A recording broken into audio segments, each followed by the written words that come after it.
आज हम लोग सामाजिक विज्ञान के सभी वस्तुनिष्ठ प्रश्न देखने वाले हैं। ये प्रश्न वर्ष 2012 में पूछे गए हैं। इससे पहले वर्ष 2023 में पूछे गए सभी 80 प्रश्नों का व्याख्यात्मक विश्लेषण आपको दे दिया गया है। उस वीडियो को देखने के बाद अगर आप इस वीडियो को देख रहे हैं तो निश्चित है आपके कॉन्फिडेंस में काफ़ी वृद्धि देखने को मिलेगा। तो आज हम लोग उसी तरह से पूरे डिटेल से देखने वाले हैं। हालांकि बहुत बात ऐसा है जो इस प्रश्न में जो भी बातें कुछ ऐसी बातें हैं जो पहले से ही ऑलरेडी पिछले वीडियो में बता दिया गया है। तो इस वीडियो में हम लोग जो भी प्रश्न पिछले वीडियो में चर्चा चल चुका है उसको हम लोग जल्दी से कवर करेंगे, यानी सिर्फ उसके आंसर की चर्चा करेंगे, ज़्यादा उसका विश्लेषण नहीं करेंगे। तो चलिए शुरू करते हैं। पहला प्रश्न है, सविनय अवज्ञा आंदोलन के समय भारत के वायसराय कौन थे? इसका आंसर होगा लॉर्ड इरविन। आपको पता होगा कि सविनय अवज्ञा आंदोलन वर्ष 1930 ईस्वी में हुआ था और यह महात्मा गांधी जी के द्वारा किया जाने वाला दूसरा जन आंदोलन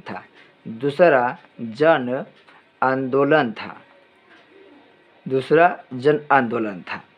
बात करें लॉर्ड डलहौजी के, तो भारत में जो रेल के शुरुआत हुआ उस रेल के शुरुआत लॉर्ड डलहौजी के ही काल में हुआ था। नेक्स्ट है, जिनेवा संधि कब हुआ था? ये जिनेवा संधि सन 1954 में हुआ था। देखिए, जिनेवा समझौता से बहुत सारे प्रश्न हैं, लेकिन आपके बुक के अकॉर्डिंग जिनेवा संधि 1954 में हुआ और यह जिनेवा संधि वियतनाम को लेकर संबंधित है। आप पढ़े होंगे हिंद चीन और इस हिंद चीन में तीन देश आते हैं। एक आता है लाओस, एक आता है कंबोडिया और एक आता है वियतनाम। इसी हिंद चीन पर फ्रांस का कब्जा था। बाद में फ्रांस देश से वियतनाम को आज़ादी मिला था और इसी वियतनाम का संबंध इस जिनेवा संधि से है जो वर्ष 1954 में हुआ था। वर्ष 1950 की बात करें तो भारत में योजना आयोग का गठन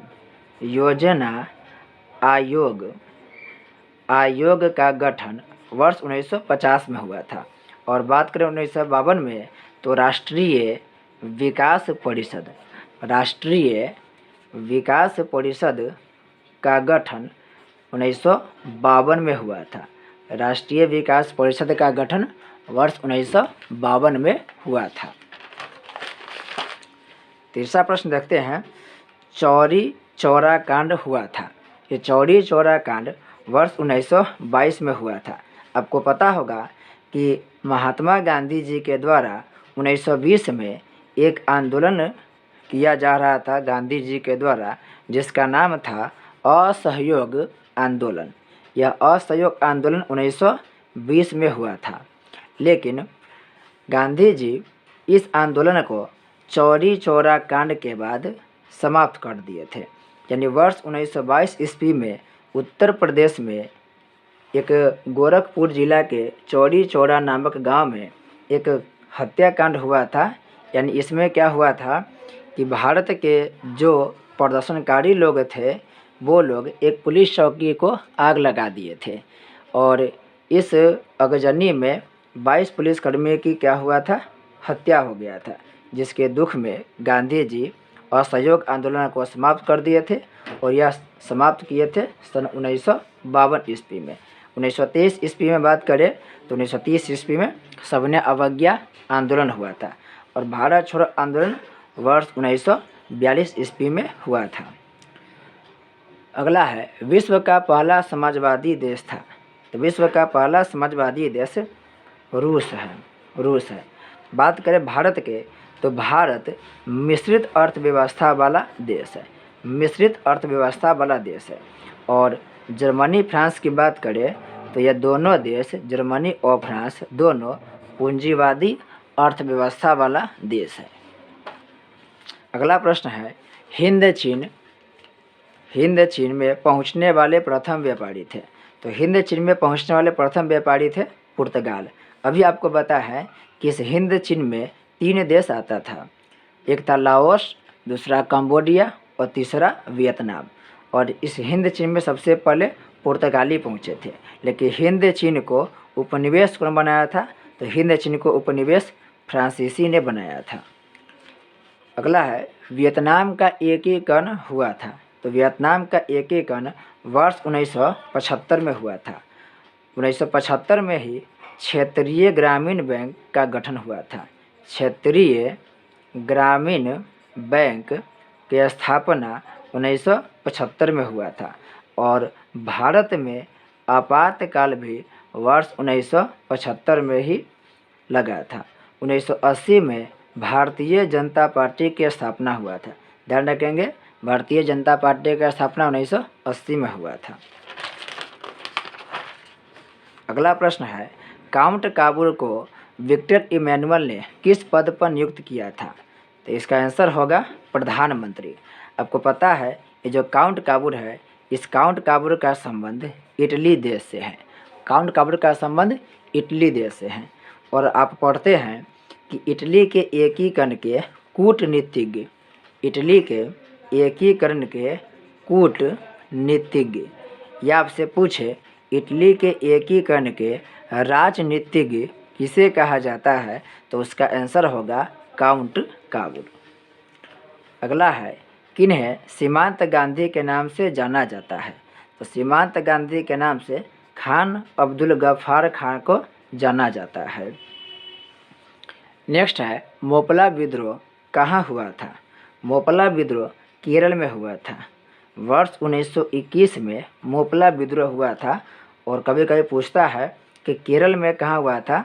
तो केरल के मालाबार तट पर, केरल के मालाबार तट पर मोपला विद्रोह हुआ था। मोपला एक जनजाति के नाम है। अगला है, भारत की प्राचीनतम कोयले की खान कौन है? इसका आंसर होगा रानीगंज। और रानीगंज पश्चिम बंगाल में है। रानीगंज पश्चिम बंगाल में है। और यही रानीगंज भारत की प्राचीनतम कोयले की खान है। झाड़िया झारखंड में है, धनबाद भी झारखंड में है। और ये दोनों इलाका कोयला के लिए प्रसिद्ध है। नेक्स्ट है, बोनस भुगतान अधिनियम किस पंचवर्षीय योजना के दौरान बना था? इसका आंसर होगा तृतीय पंचवर्षीय योजना। तृतीय पंचवर्षीय योजना। आपको पता होगा कि भारत में 1951 से लेके 1956 तक पहला पंचवर्षीय योजना चला था। बात करें दूसरा पंचवर्षीय योजना के, तो दूसरा पंचवर्षीय योजना 1956 से लेकर के 1961 तक चला था। और तीसरा पंचवर्षीय योजना की बात करें तो यह 1961 से लेकर के 1966 तक चला था। याद रखेंगे, पहला पंचवर्षीय योजना 1951 से लेकर 1956 तक चला था। नेक्स्ट है, भारत में पहली जूट मिल कहाँ स्थापित की गई? इसका आंसर होगा कलकत्ता। सन 1855 में कलकत्ता में एक स्थान है रिसरा। इसी रिसरा में पहली बार जूट मिल की स्थापना किया गया। और इससे पहले 1854 ईस्वी में पहली बार भारत में मुंबई में सूती कपड़ा मिल की स्थापना किया गया, यानी सूती कपड़ा मिल लगाया गया। तो ध्यान रखेंगे, 1854 में सूती मिल, 1855 में जूट मिल, रिसरा कलकत्ता में।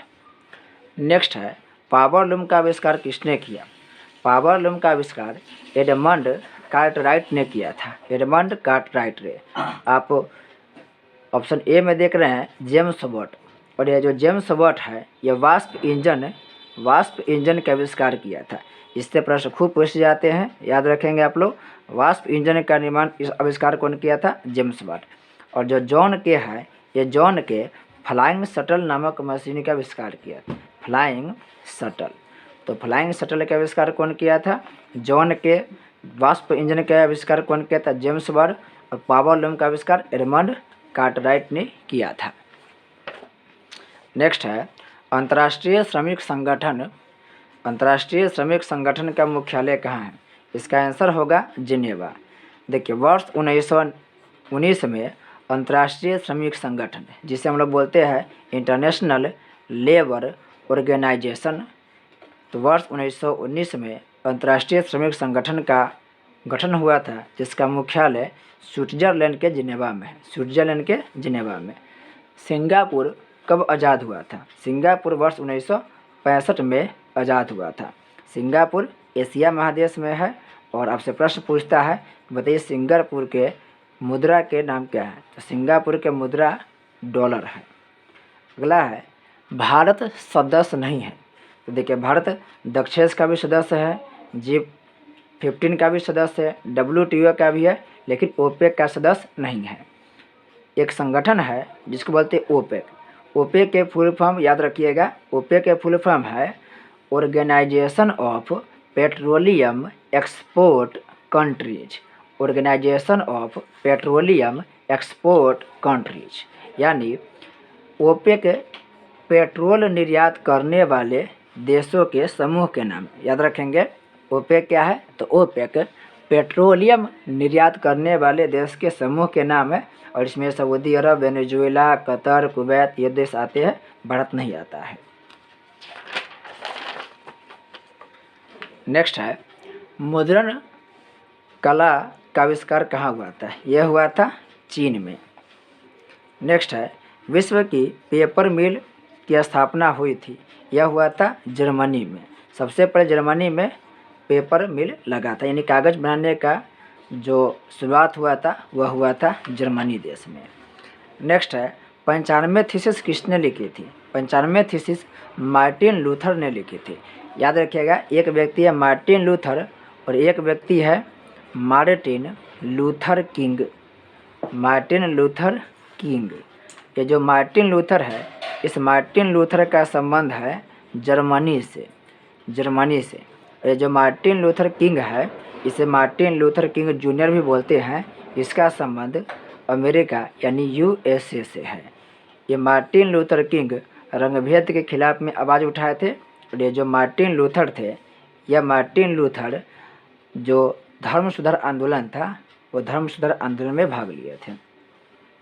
नेक्स्ट है मीरात उल अखबार के संस्थापक कौन थे? इसका आंसर होगा राजा राम मोहन राय। तो राजा राम मोहन राय मीरातुल अखबार भी लिखे थे। इसके अलावा एक और पत्रिका है जिसका नाम है संवाद कौमुदी। तो संवाद कौमुदी भी राजा राम मोहन राय के द्वारा ही लिखा गया था। नेक्स्ट है कौन तापीय विद्युत परियोजना बिहार में है? तो देखिए बिहार में कांटी विद्युत परियोजना भी है, कहलगांव तापीय विद्युत परियोजना भी है और नबीनगर, यानी इनमें से सभी होगा। ये जो कांटी है, ये कांटी है मुजफ्फरपुर में। कांटी तापीय विद्युत परियोजना कहाँ है? यह है मुजफ्फरपुर में। कहलगांव कहाँ है? तो कहलगांव है भागलपुर में।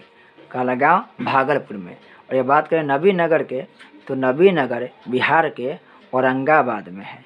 याद रखिएगा औरंगाबाद महाराष्ट्र में भी है और एक औरंगाबाद बिहार में भी है। तो बिहार में ये तीनों है, ये तीनों इंपॉर्टेंट है, हमेशा पूछ लिए जाते हैं, कहलगांव, कांटी और नबीनगर। नेक्स्ट है ऑल इंडिया रेडियो का नाम बदलकर आकाशवाणी कब कर दिया गया? यह किया था 1936 में। 1936 में। और आपसे प्रश्न पूछा जाएगा कि बताइए अखिल भारतीय किसान सभा, अखिल भारतीय किसान सभा का गठन कब हुआ था? तो इसका गठन भी सन 1936 में ही हुआ था। नेक्स्ट है एल्युमिनियम किस खनिज से संबंधित है? तो एल्युमिनियम बॉक्साइट से संबंधित है, बॉक्साइट से। नंदा देवी राष्ट्रीय उद्यान कहाँ है? तो नंदा देवी उत्तराखंड में। साथ ही साथ उत्तराखंड में जिम कॉर्बेट भी है, जिम कॉर्बेट। और जिम कॉर्बेट भारत का पहला राष्ट्रीय उद्यान है। उत्तर प्रदेश में दुधवा राष्ट्रीय उद्यान है, दुधवा राष्ट्रीय उद्यान है, याद रखिएगा दुधवा राष्ट्रीय उद्यान उत्तर प्रदेश में है। नेक्स्ट है निम्न में से कौन राज्य रेल मार्ग से नहीं जुड़ा है? कौन राज्य रेल मार्ग से नहीं जुड़ा है? देखिए इसमें जो चारों ऑप्शन है वर्तमान के लिए, ये चारों ऑप्शन गलत है। क्योंकि भारत के अभी प्रत्येक राज्य में रेल मार्ग का विस्तार हो चुका है, लेकिन जिस समय यह प्रश्न पूछा गया था उस समय के अनुसार आप इसका आंसर मेघालय लगा सकते हैं कि मेघालय राज्य में रेलवे का विकास नहीं हुआ। हालांकि मेघालय में भी रेलवे का विकास हो चुका है। नेक्स्ट है, वायु परिवहन का राष्ट्रीयकरण कब किया गया? वायु परिवहन का राष्ट्रीयकरण सन 1953 में किया गया था। और भारत में पूछे वायु परिवहन की शुरुआत कब हुआ था, तो वायु परिवहन की शुरुआत हुआ था 1911 ईस्वी में। याद रखिएगा, 1911 ईस्वी में। नेक्स्ट है, भारत का प्रथम निर्यात संवर्धन क्षेत्र कहाँ स्थापित किया गया? यह स्थापित किया कांडला में, और कांडला गुजरात में। याद रखिए, कांडला का संबंध कहाँ से है, तो कांडला का संबंध गुजरात से है। फाल्टा कहाँ है, तो फाल्टा पश्चिम बंगाल में। फाल्टा कहाँ है, पश्चिम बंगाल में। चेन्नई कहाँ है, तमिलनाडु की राजधानी चेन्नई है। और नोएडा कहाँ है, तो नोएडा यूपी यानी कि उत्तर प्रदेश में है। अगला है, बिहार का कितना क्षेत्र वनों से आच्छादित है? इसका आंसर होगा 7%। अगर आपसे प्रश्न पूछे कि भारत में कितने परसेंट क्षेत्र पर वन है, तो आप जवाब देंगे 21%। लेकिन बात करें बिहार के, तो बिहार के मात्र 7% क्षेत्र पर ही जंगल के विस्तार है। नेक्स्ट है, धान का एक प्रकार है औंस, अमन, बोरो। तो देखिए, धान के ये तीनों प्रकार है, अमन, बोरो, औंस। अमन, बोरो, औंस ये तीनों धान के प्रकार है। और धान क्या है, तो धान एक खरीफ फसल है। नेक्स्ट है, निम्न में कौन कार्बनिक खनिज है? कार्बनिक मतलब जिसमें कार्बन की मात्रा हो।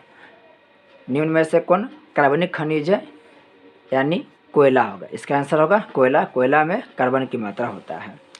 अगला है, प्रथम पृथ्वी सम्मेलन कहाँ हुआ था? प्रथम पृथ्वी सम्मेलन कहाँ हुआ था? आंसर है रियो डी जेनेरियो। याद रखिएगा, 3 पृथ्वी सम्मेलन आप याद रखेंगे, 3 पृथ्वी सम्मेलन। तो देखिए, पहला पृथ्वी सम्मेलन हुआ था 1992 में, और यह हुआ था रियो डी जेनेरियो में। दूसरा पृथ्वी सम्मेलन हुआ था न्यूयॉर्क में, और यह हुआ था 1997 में। दूसरा पृथ्वी सम्मेलन हुआ था न्यूयॉर्क में, और यह हुआ था 1997 में। तीसरा पृथ्वी सम्मेलन जोहान्सबर्ग में हुआ था, और यह हुआ था 2002 में। तब देखेंगे प्रत्येक पृथ्वी सम्मेलन के बीच में 5 वर्ष का गैप है। पहला 1992 में, फिर 5 साल के बाद 1997 में, फिर 5 साल के बाद 2002 में। क्योटो सम्मेलन की बात करें तो वर्ष 1997 में जापान के क्योटो शहर में क्योटो सम्मेलन हुआ था।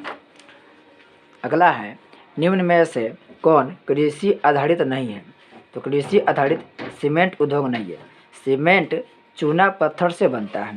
सीमेंट का निर्माण चूना पत्थर से होता है, और चूना पत्थर एक खनिज है।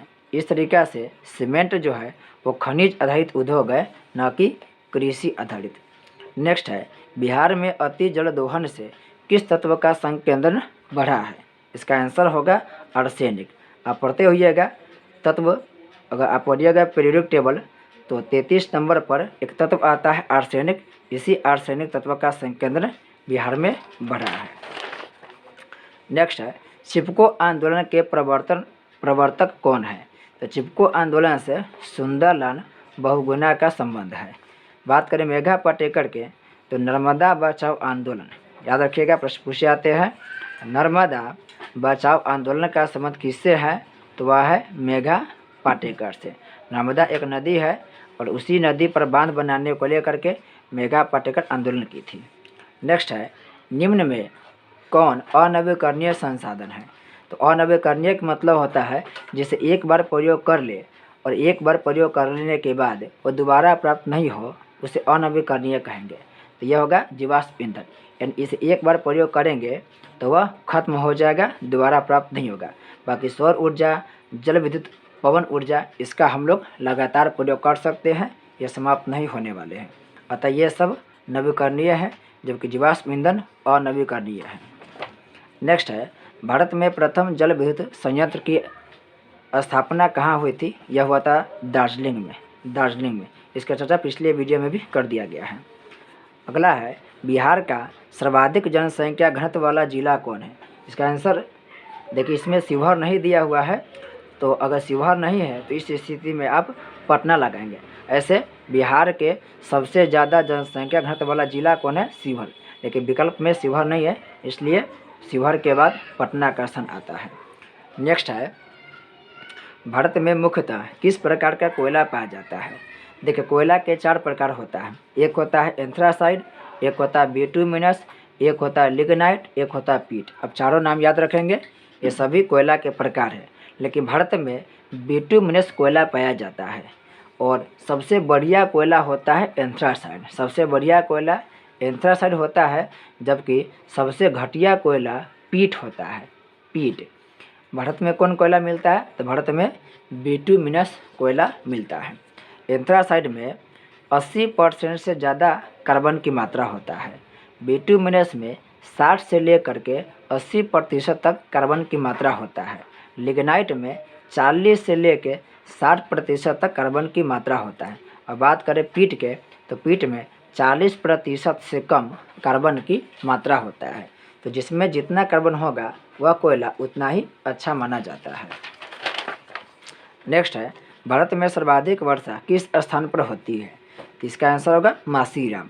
मेघालय में जो मासीराम नामक स्थान है वहाँ पर सर्वाधिक वर्षा होती है।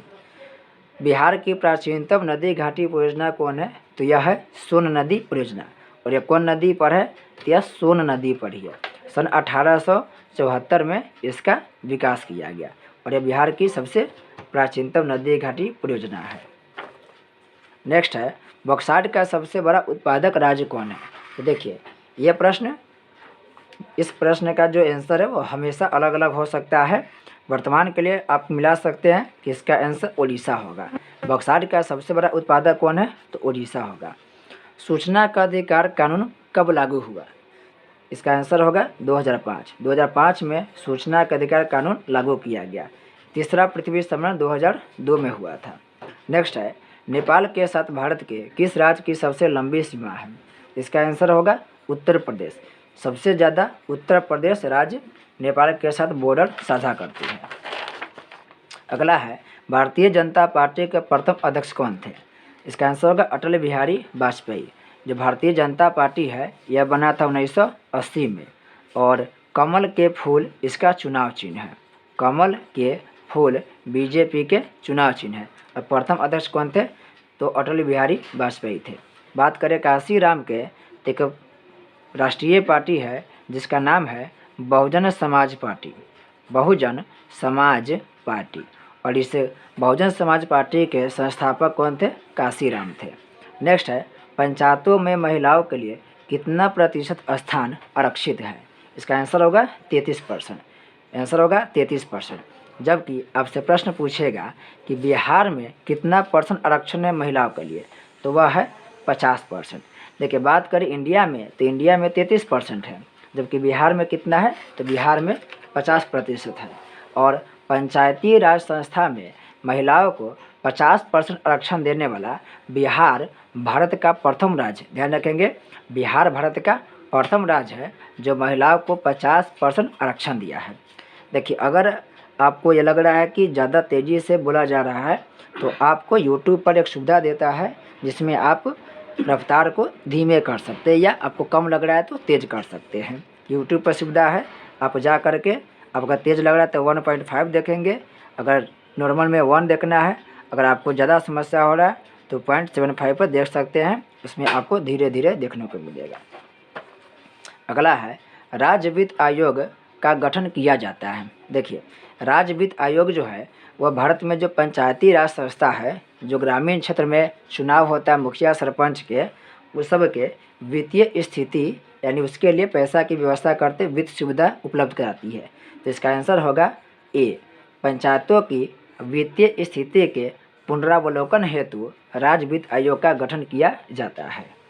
नेक्स्ट है, बिहार में सर्वप्रथम नगर निगम की स्थापना कहाँ की गई? यहाँ पर दिया कहाँ की गई, तो नगर निगम की स्थापना सबसे पहले पटना में हुआ था और यह हुआ था वर्ष 1952 ईस्वी में। 1952 ईस्वी में। नेक्स्ट है, बिहार में छात्र आंदोलन का नेतृत्व किसने किया? तो बिहार में छात्र आंदोलन का नेतृत्व जयप्रकाश नारायण ने किया था और यही जयप्रकाश नारायण थे जिन्होंने संपूर्ण क्रांति का नारा दिया था, संपूर्ण क्रांति का नारा दिया था। नेक्स्ट है, निम्न में कौन राष्ट्रीय दल नहीं है? देखिए भारत में अभी वर्तमान में 8 राष्ट्रीय दल है, 8 राष्ट्रीय दल है। हालांकि अभी के बात करें तो 9 भी हो गया। आम आदमी पार्टी को भी राष्ट्रीय दल का मान्यता मिल चुका है, लेकिन किताब में अपडेट नहीं है तो आप 8 ही लगाएंगे।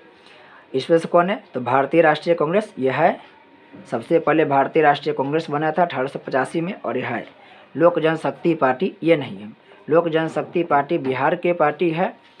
स्वर्गीय रामविलास पासवान जी इस पार्टी के गठन किए थे। तो ये लोजपा जो है, लोक जनशक्ति पार्टी, यह क्षेत्रीय पार्टी है, न कि राष्ट्रीय पार्टी। जबकि बहुजन समाज पार्टी यह राष्ट्रीय पार्टी है।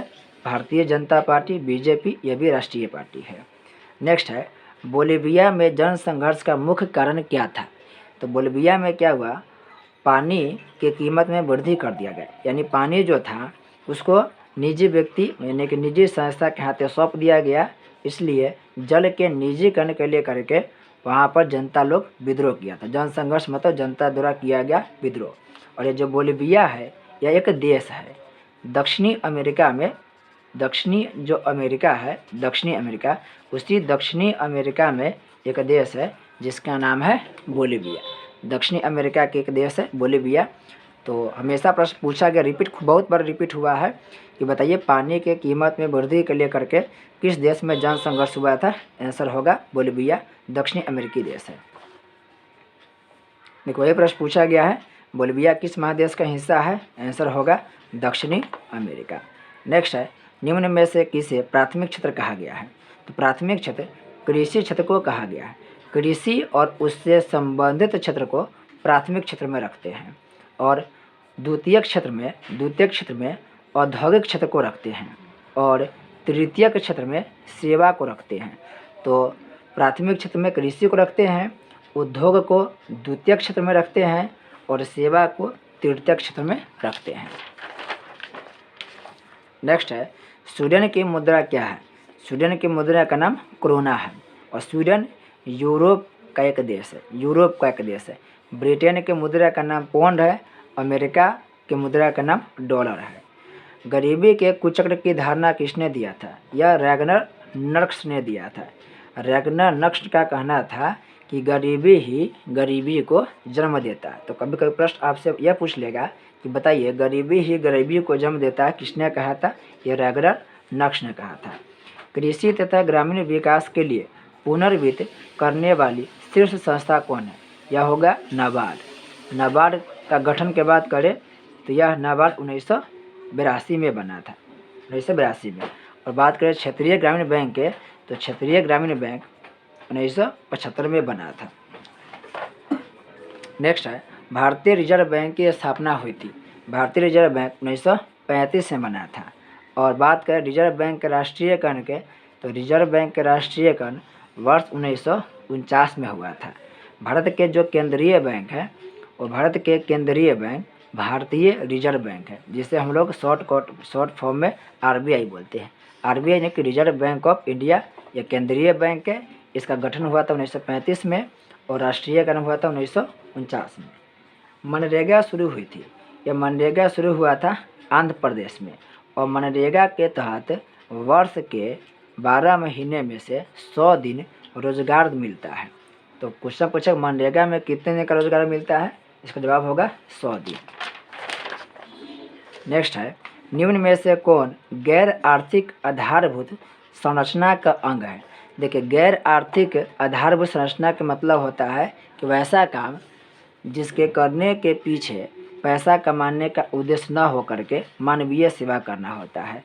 तो जो काम हो रहा है उस काम का उद्देश्य क्या होगा? सेवा करना होगा, न कि लाभ कमाना। तो इसमें जो शिक्षा है वह शिक्षा गैर आर्थिक में आता है, न कि आर्थिक में। नेक्स्ट है, विश्व व्यापार संगठन यानी कि WTO यानी कि वर्ल्ड ट्रेड ऑर्गेनाइजेशन, इसकी स्थापना हुआ था वर्ष 1995 में। नेक्स्ट है, ब्रुंसलैंड आयोग संबंधित है, यह है सतत विकास से संबंधित है। पिछले लेक्चर में इसका डिटेल से बताया गया है। अगला है, प्रथम राष्ट्रीय मानव विकास रिपोर्ट किस प्रधानमंत्री के कार्यकाल में जारी हुआ था? इसका आंसर होगा अटल बिहारी वाजपेयी। देखिए एक इंडेक्स है जिसका नाम है HDI, ह्यूमन डेवलपमेंट इंडेक्स, और यह इंडेक्स 3 बात को आधार मानकर जारी होता है। प्रश्न पूछता है कि मानव विकास सूचकांक कितने आधार पर जारी होता है? तो 3 आधार पर। एक होता है प्रति व्यक्ति आय, ध्यान रखेंगे, प्रति व्यक्ति आय, प्रति व्यक्ति आय। दूसरा होता है साक्षरता दर, साक्षरता दर, और तीसरा होता है जीवन प्रत्याशा, जीवन प्रत्याशा। नेक्स्ट है नीति आयोग का गठन हुआ था। नीति आयोग 2015 बना, जनवरी 2015 में। देखिए पहले था भारत में योजना आयोग, और योजना आयोग का गठन हुआ था वर्ष 1950 में। लेकिन योजना आयोग को समाप्त कर दिया गया और योजना आयोग के स्थान पर नीति आयोग का गठन किया गया, और यह हुआ था 2015 में। नेक्स्ट है भारत में सर्वप्रथम राष्ट्रीय आय का अनुमान किसने लगाया था? इसका आंसर होगा दादा भाई नौरोजी। दादा भाई नौरोजी सन 1868 में राष्ट्रीय आय की अनुमान लगाए थे, और उस समय भारत के प्रति व्यक्ति आय मात्र 20 रुपया था। ग्रामीण बैंक के संस्थापक कौन थे? ग्रामीण बैंक के संस्थापक प्रोफेसर मोहम्मद यूनुस थे, और प्रोफेसर मोहम्मद यूनुस का संबंध बांग्लादेश से है। प्रोफेसर मोहम्मद यूनुस का संबंध बांग्लादेश से है। नेक्स्ट है सहकारिता साख समिति कानून कब पारित हुआ? यह बना था 1904 में। सहकारिता की शुरुआत कब हुआ? 1904 में। अगला है भारत की वित्तीय राजधानी किस नगर को कहते हैं? इसे कहते हैं मुंबई का। मुंबई भारत के वित्तीय राजधानी है, और राजनीतिक राजधानी कौन है? तो वह नई दिल्ली। अगला है भारत के सकल घरेलू उत्पाद में किस क्षेत्र का सर्वाधिक योगदान है? तो देखिए सबसे ज़्यादा योगदान भारत के GDP में सेवा क्षेत्र का है, और सबसे कम योगदान कृषि क्षेत्र का है। नेक्स्ट है स्वर्ण आभूषणों की शुद्धता को सुनिश्चित करने के लिए किस मान्यता प्राप्त चिन्ह का आवश्यक है? यानी कि सोने चांदी के शुद्धता के लिए कौन सा हम लोग चिन्ह का प्रयोग करते हैं? तो इसका आंसर होगा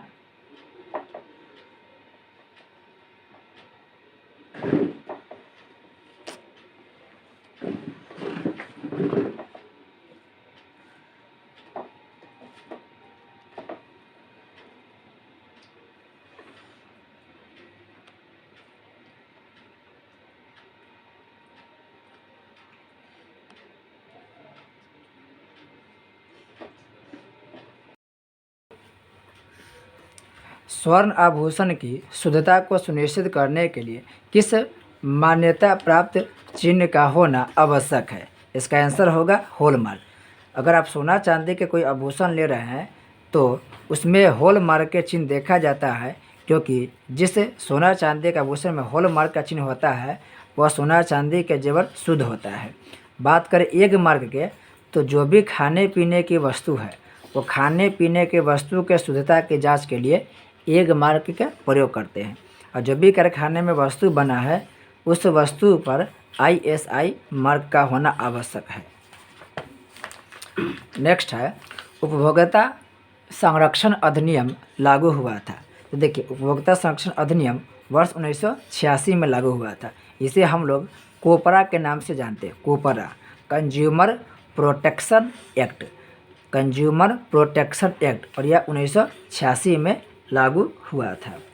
नेक्स्ट है बिहार का शोक किस नदी को कहा जाता है? तो बिहार के शोक कोसी नदी को कहा जाता है, क्योंकि कोसी नदी प्रत्येक वर्ष बिहार में बाढ़ लाती है, जिससे बिहार को अत्यधिक आर्थिक क्षति झेलने को पड़ता है, इसलिए इसे बिहार के शोक कहते हैं।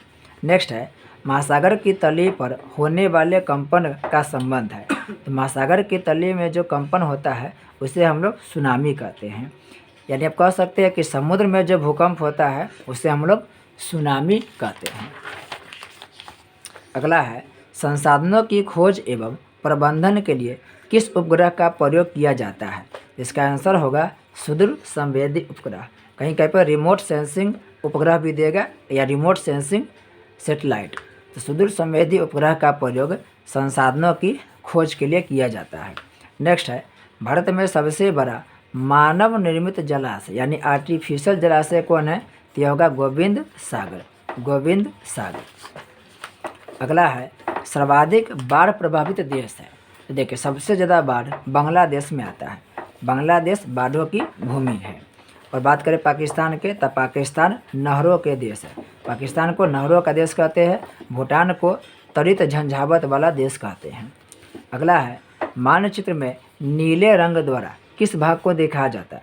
देखिए मानचित्र में अब देखिएगा तो दो तरह के मानचित्र होता है। एक होता है प्राकृतिक मानचित्र और एक होता है राजनीतिक मानचित्र। राजनीतिक मतलब वो मानचित्र जिसे मानव द्वारा बनाया गया है। और प्राकृतिक मतलब आप देखिएगा जहाँ पर नदी है, झील है, झरना है, पहाड़, पठार, मरुस्थल, ये सब प्राकृतिक मैप में दिखाया जाता है। तो जो नीला रंग है वो नीला रंग द्वारा जल को यानी समुद्र या सागर को दर्शाया जाता है। मैदान के लिए हम लोग हरा रंग का प्रयोग करते हैं और भूरा रंग का प्रयोग हम लोग पर्वत को दिखाने के लिए करते हैं। नेक्स्ट है, गुजरात का कच्छ प्रदेश किस भूकंपीय पेटी में? तो देखिए भारत में भूकंप के जो जोन है, भूकंप के जो क्षेत्र है उसे हम लोग 5 जोन में बांटते हैं। यानी पूरे भारत को 5 भूकंपीय जोन में बांटते हैं। हालांकि अभी वर्तमान में 4 ही जोन है, लेकिन बहुत सारे किताब में अपडेट नहीं है, इसलिए आप लोग भूकंप के जोन की बात करें तो 5 लगाइएगा। और ये जो कच्छ है ये सबसे खतरनाक जोन में आता है, यानी कि जोन 5 में। जोन 5 सबसे खतरनाक होता है और जोन 1 सबसे सेफ होता है। तो सबसे कम भूकंप जोन 1 में आता है और सबसे ज़्यादा भूकंप और सबसे तेज भूकंप जोन 5 में आता है। अगला है, उत्तर रेलवे का मुख्यालय कहाँ है? तो उत्तर रेलवे का मुख्यालय नई दिल्ली में। इसके साथ साथ याद रखेंगे कि बिहार के हाजीपुर में पूर्व मध्य रेलवे का मुख्यालय है। पूर्व मध्य रेलवे का मुख्यालय कहाँ है? तो यह हाजीपुर में, जो बिहार में है। अगला है, पंजाब में भूमि निम्नीकरण का मुख्य कारण क्या है? तो देखिए पंजाब में भूमि निम्नीकृत हो गई है, यानी मिट्टी की उर्वरता शक्ति बिगड़ गई है। और जब मिट्टी की उर्वरता शक्ति बिगड़ जाती है तो उसे बोलते हैं भूमि का निम्नीकरण हो जाना। और यह हुआ है अत्यधिक सिंचाई करने से। नेक्स्ट है, भारत का संवैधानिक अध्यक्ष कौन होता है? तो भारत के संवैधानिक अध्यक्ष राष्ट्रपति होते हैं। नेक्स्ट है और लास्ट प्रश्न है, अंकोर वाट मंदिर कहाँ है? तो अंकोर वाट मंदिर कंबोडिया में है। और ये अंकोर वाट जो मंदिर है, यह मंदिर भगवान विष्णु जी का मंदिर है। भगवान विष्णु जी के। आपसे प्रश्न पूछेगा कि बताइए विश्व में सबसे बड़ा विष्णु जी के मंदिर या हिंदू मंदिर कहाँ स्थित है? तो वह होगा कंबोडिया में। अंकोर वाट का मंदिर नाम है और यह भगवान विष्णु का है। कभी कभी प्रश्न पूछता है कि अंकोर वाट मंदिर का निर्माण कौन करवाया? तो वह राजा सूर्यवर्मा द्वितीय ने इसका निर्माण करवाया था। राजा सूर्यवर्मा द्वितीय अंकोर वाट मंदिर का निर्माण करवाया था। इस तरह से हमारा पूरे प्रश्न कंप्लीट होता है। अभी ऑब्जेक्टिव का सीरीज चल रहा है। जैसे ही 10 साल के पूरे प्रीवियस ईयर के ऑब्जेक्टिव प्रश्न समाप्त हो गए, उसके बाद हम लोग जितने भी 2 नंबर के और 4 नंबर के यानी कि लघु उत्तरीय और दीर्घ उत्तरीय प्रश्न पूछे गए हैं तो सबका विश्लेषण करेंगे। उन सबका जो नोट्स है वो टेलीग्राम चैनल पर दे दिया जाएगा। वह जो नोट्स होगा वो अपनी भाषा में होगा और जितने भी ऑब्जेक्टिव है इसे आप लोग एक बार दोबारा देख करके जो भी एक्स्ट्रा बात बताई गई है उसे नोट करने का जरूर प्रयास करेंगे। वीडियो को पूरा देखने के लिए आपका बहुत बहुत धन्यवाद।